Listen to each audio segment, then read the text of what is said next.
उत्तरी भारत में कार्तिक कृष्ण पक्ष की त्रयोदशी तिथि के दिन धनतेरस का पर्व पूरी श्रद्धा व विश्वास के साथ मनाया जाता है।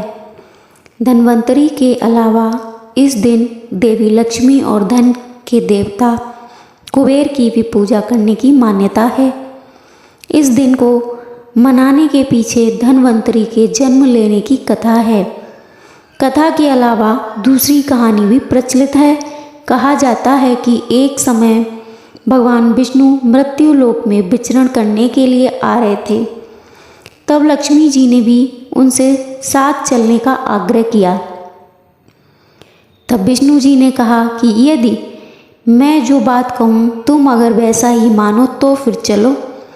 तब लक्ष्मी जी ने उनकी बात मान गई और भगवान विष्णु के साथ भूमंडल पर आ गई।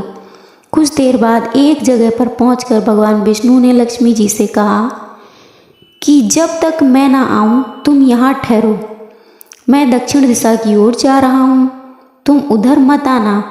विष्णु जी के आने जाने पर लक्ष्मी के मन में एक कौतूहल जागा कि आखिर दक्षिण दिशा में ऐसा क्या रहस्य है जो मुझे मना किया गया है, और भगवान स्वयं चले गए। लक्ष्मी जी से रहा ना गया और जैसे ही भगवान आगे बढ़े लक्ष्मी जी भी पीछे पीछे चल पड़ी। कुछ ही आगे जाने पर उन्हें सरसों का खेत दिखाई दिया जिसमें खूब फूल लगे थे। सरसों की शोभा देखकर वह मंत्रमुग्ध हो गई और फूल तोड़कर अपना श्रृंगार करने के बाद आगे बढ़ी। आगे जाने पर एक गन्ने के खेत में लक्ष्मी जी गन्ने तोड़कर रस चूसने लगी। उसी क्षण विष्णु जी आए और देखकर लक्ष्मी जी पर नाराज होकर उन्हें शाप दे दिया कि मैंने तुम्हें इधर आने को मना किया था पर तुम ना मानी और किसान की चोरी का अपराध कर बैठी। अब तुम इस अपराध के जुर्म में इस किसान की 12 वर्ष तक सेवा करो। ऐसा कहकर भगवान उन्हें छोड़कर क्षीर सागर चले गए। तब लक्ष्मी जी उस गरीब किसान के घर रहने लगी। एक दिन लक्ष्मी जी ने उस किसान की पत्नी से कहा कि तुम स्नान कर पहले मेरी बनाई गई इस देवी लक्ष्मी का पूजन करो, फिर रसोई बनाना, तब तुम जो मांगोगी मिलेगा। किसान की पत्नी ने ऐसा ही किया। पूजा के प्रभाव और लक्ष्मी की कृपा से किसान का घर दूसरे ही दिन से अन्न धन रत्न स्वर्ण आदि से भर गया। लक्ष्मी ने किसान का धन धान्य से पूर्ण घर कर दिया। किसान के 12 वर्ष बड़े आनंद से कट गए। फिर 12 वर्ष के बाद लक्ष्मी जी जाने के लिए तैयार हुई।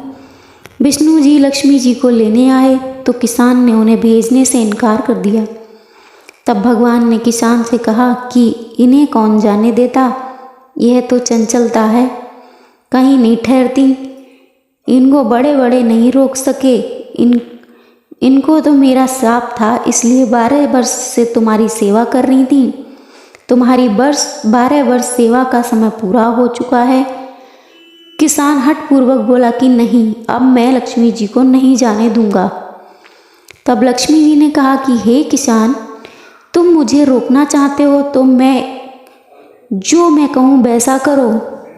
कल तेरस है, तुम कल दीपक घर को लीप पोत कर स्वच्छ करना, रात्रि में घी का दीपक जलाकर रखना और सायंकाल मेरा पूजन करना और एक तांबे के कलश में रुपए भरकर मेरे लिए रखना। मैं उस कलश में निवास करूंगी, किंतु पूजा के समय मैं तुम्हें दिखाई नहीं दूंगी। इस एक दिन की पूजा से वर्ष भर मैं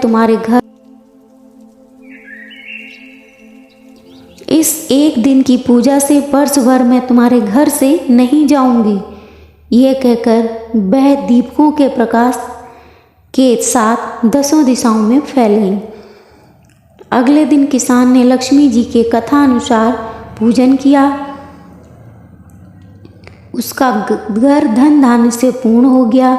इसी वजह से हर वर्ष तेरस के दिन लक्ष्मी की पूजा होने लगी। बोलो धनतेरस मैया की जय।